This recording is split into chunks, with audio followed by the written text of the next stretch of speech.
এই একটা চিন্তা যদি করতে পারেন, এখন আপনার সামনে এখন রাস্তা দুটা, আপনার বাকি বয়স আছে এখন 30 বছর, ওয়াল আসরি, সময়ের কসম, আপনার সময়, আপনার জীবনের সময়টাকে মূল্যায়ন করতে হবে। সময়ের কসম, হয় যদি আমার 30 বছর বাকি থাকে, এখন এই বাকি যে আছে কি না আমিও জানি না, কেউ জানে?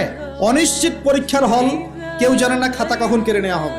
আর এটা কারাগারের জীবন, মানে কারাগারে বসে কেউ নিজের মন গড়া পদ্ধতিতে চলতে পারে না, যেরকম রুটিন সেরকম চলতে হয়। কারাগারের জীবনে বসেই আপনি সুদ খাচ্ছেন, কারাগারে বসেই ঘুষ খাচ্ছেন, কারাগারে বসেই জেনা করছেন, কারাগারে বসেই বেনামাজি থাকছেন, কারাগারে বসেই হোয়াটসঅ্যাপে মেসেঞ্জারে মেয়েদের সাথে প্রেম করছেন, কারাগারে বসে। এটা কারাগারের জীবন। কারাগারের জীবন যদি বাকি থাকে আর 20-30 বছর, আপনার সামনে এখন রাস্তা তিনটা। এক, আপনি কি গতানুগতিক যেভাবে চলেছেন সেভাবেই শেষ করবেন জীবনটা?